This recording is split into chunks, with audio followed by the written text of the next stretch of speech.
Hey everyone, welcome to another episode of Comments and Libations. I know I'm long overdue, last couple of months have been pretty rough, but you don't want to hear about that. You want to get on with some comments and some libations. All I have is an empty cup of ice right now because we're about to fill this thing up with my own version of an old-fashioned. Judge me all you want, everyone's palate is a little bit different, so what I'm going to show you is just what I like.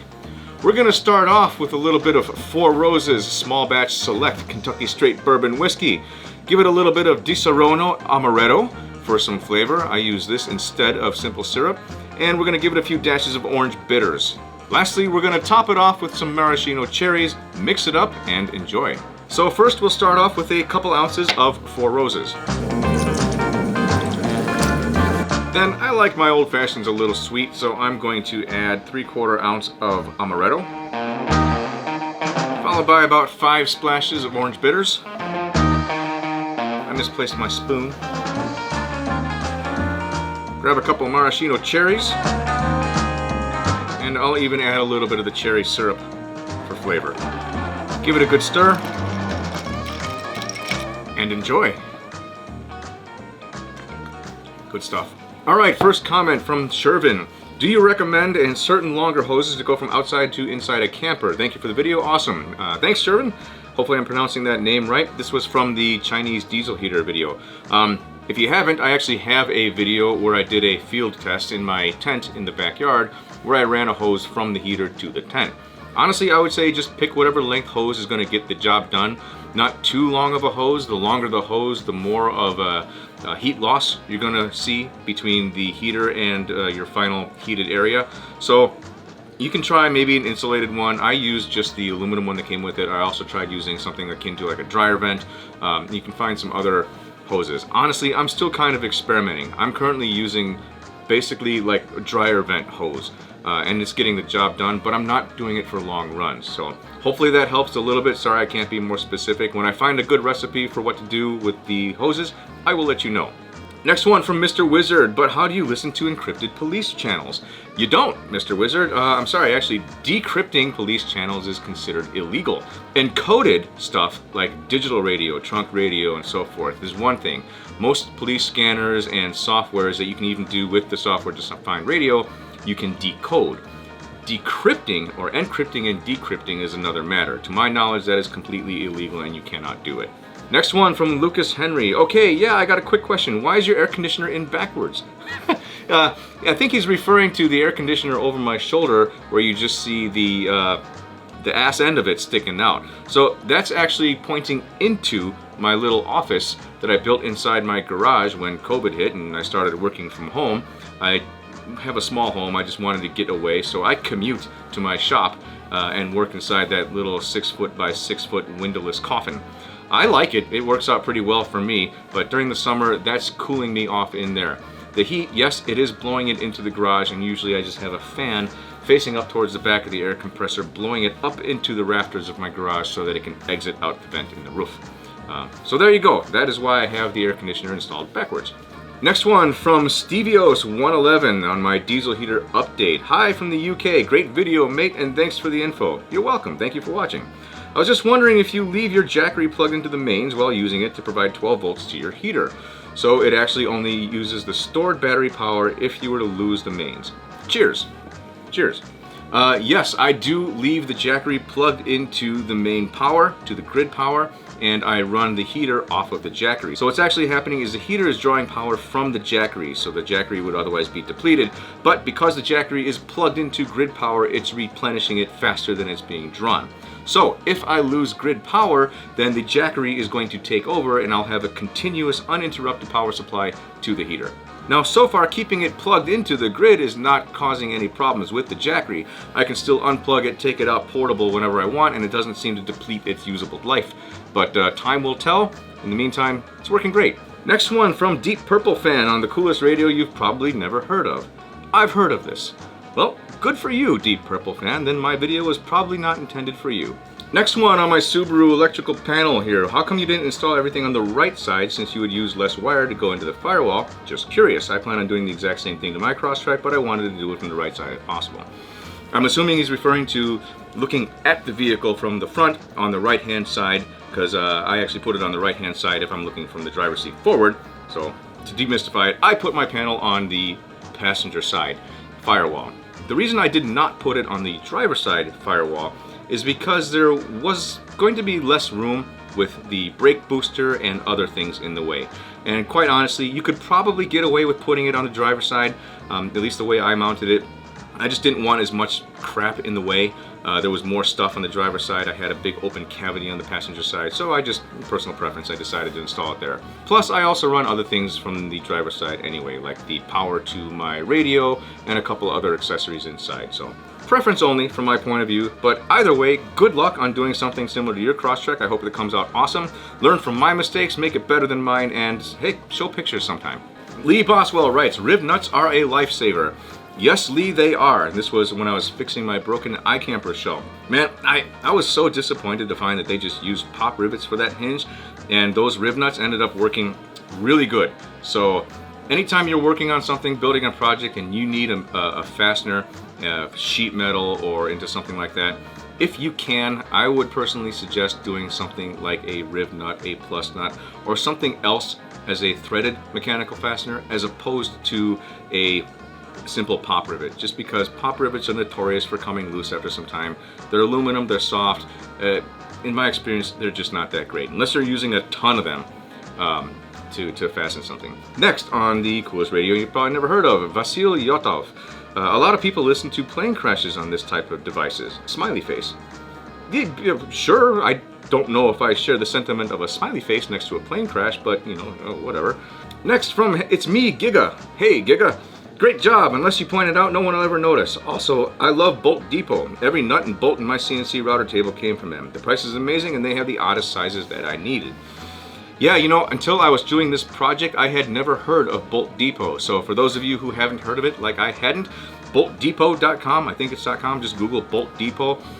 You'll find all sorts of fasteners that you might need. I think, you know, I'll go down to Ace or Menards or whatever to pick up fasteners that I typically need, but if I need something weird, Bolt Depot is now my site of choice. Good prices, fast delivery, good quality. Yeah, what else can I say? So I'm glad someone else has used it before. Look it up, bookmark it, you won't regret it. Next from James Wigington on the Chinese diesel heater field test. Just started watching this channel, concise and to the point. No BS, all based on ideas and experiences. Excellent, right up my street. Hey, thanks James, appreciate it. Hopefully this doesn't constitute too much BS, but you know, I like to do this from time to time. But yeah, to the point, the no BS, I mean, that's just really how I like to operate. I have a ton of ideas and I seldom know how to execute on them.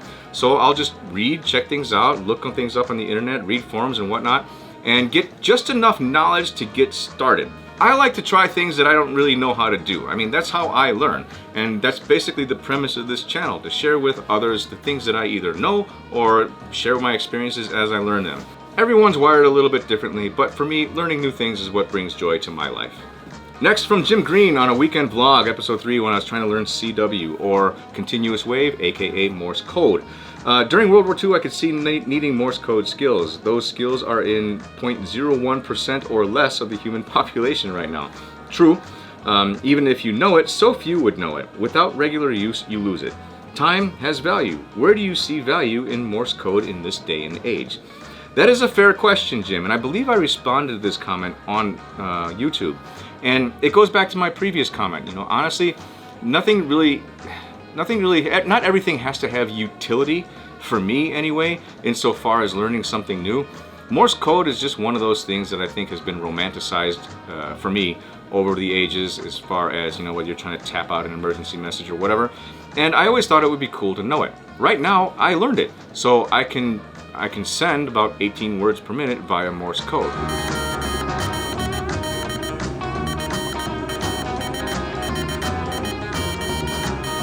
My problem is that I'm shit at copying it. I can only copy Morse code at about 10 words per minute. Nonetheless, to answer your question, where do I see the value? The value to me is just, again, in the joy of learning it. Something I didn't know that I can try to learn, and you know what? It's kind of bragging rights. Lastly, in my quest to learn Morse code, I've learned that there are quite a few passionate, knowledgeable people in the amateur radio community that use Morse code, sometimes exclusively. And I thought it would be cool to give it a shot someday and make a contact with Morse code only on low power, like a QRP rig, and try to see, just get long distance. It's just a notch that I would like in my belt. That's all. So it doesn't have to have utility to me. I can see if if you're the kind of person who's wired where everything that you learn just has to have good utility, then this is not for you. But if you like just learning stuff new, hey, there you go.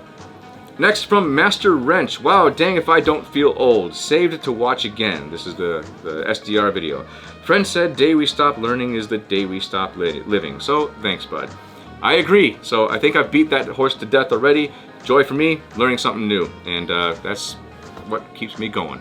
Up next from Matt's Performance Locomotives. Is this an increased risk for a lightning strike? I don't really understand how this stuff works. And so he's referring to a ham antenna upgrade that I did. Put a longer antenna up in my in the garage. Yeah, it's certainly at risk for a lightning strike. Any tall metal object protruding from a structure is likely to be a lightning magnet. Fortunately, there are other taller structures by me, such as power lines and transformers, trees, and whatnot. But nonetheless, yes, it is at risk for a lightning strike. You can do things to mitigate the risk of lightning damage. So you might not be able to prevent a lightning strike, but you can install what are called lightning arresters, where basically, electricity is going to follow the path of least resistance. If lightning happens to strike the antenna, it's going to follow down the coax. You can also ground that, so my antenna is grounded to an earth ground to an 8-foot copper rod, pounded into the ground. So the idea is that it would follow that straight through the ground and not come in through my coax into my garage and fry anything.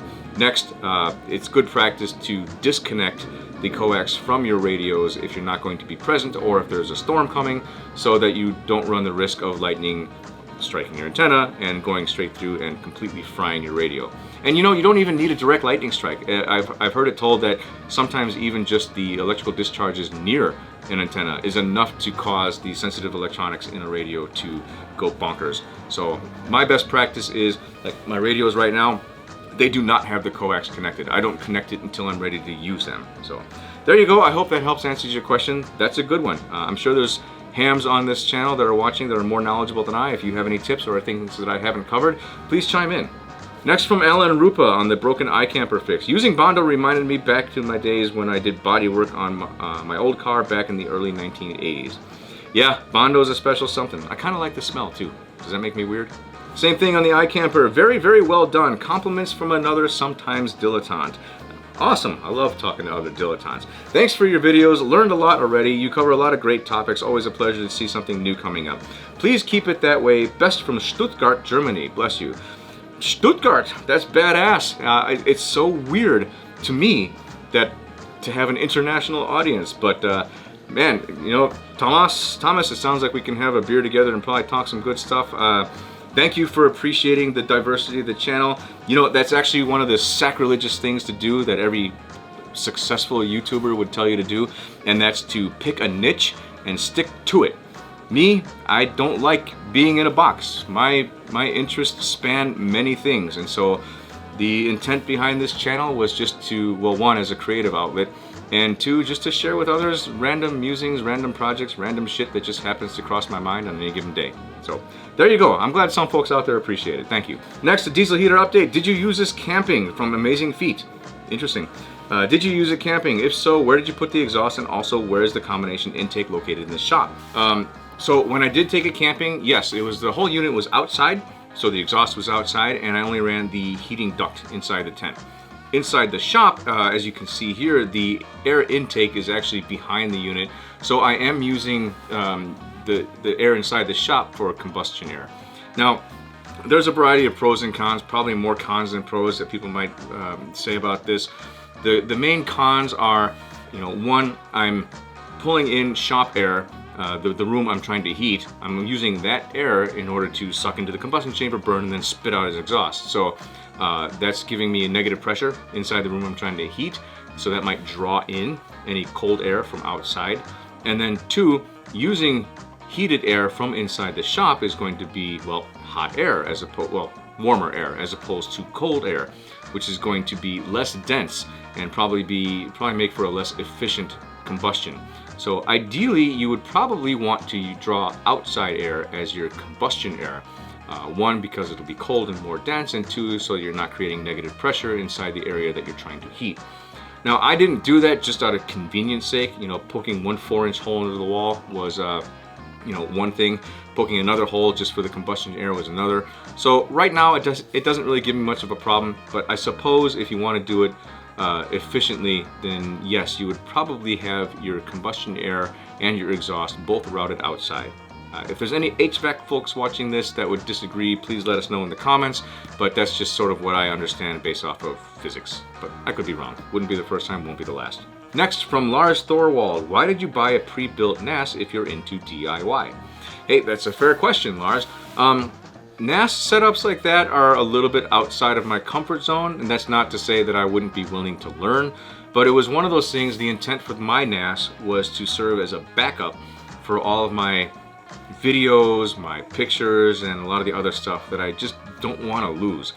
And I personally didn't want to take the risk of doing it DIY, not necessarily knowing what I'm doing with confidence and not being particularly competent in that area, and have it work for a short term only to fail catastrophically and run the risk of me losing my backups.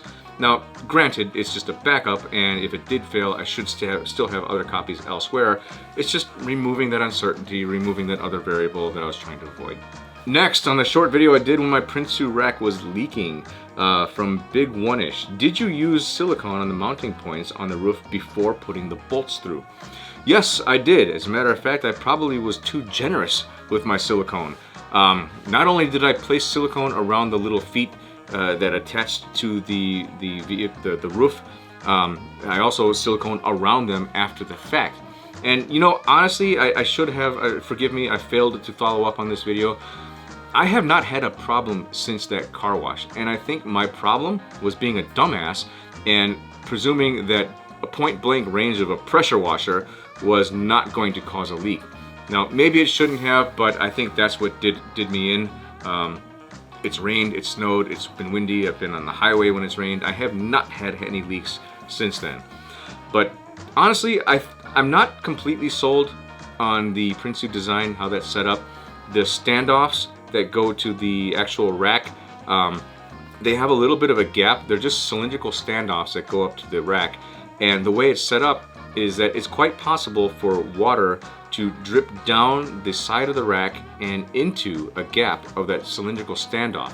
And since there's no weeping hole at the bottom of the standoff, the only place it's either going to collect and sit, or the only other place that it can go is to weep down through the threads and into the inside. So I have since siliconed off that gap between the cylindrical standoff and the rack, but if I had to do it again, not only would I have siliconed everything, but I probably would have put on some thread tape in order to give it a little bit more of a waterproof seal. That and or ground a little bit of a gap on the bottom of that standoff to give it a weeping hole for any moisture to escape. So anyway, I hope that answers your question. I did use silicone and it has not caused me any problems since. Well, that's it for this episode of Comments and Libations, folks. I will try to get back on the monthly cadence. I apologize for missing the last month or so. My drink is just about cashed, and you know what?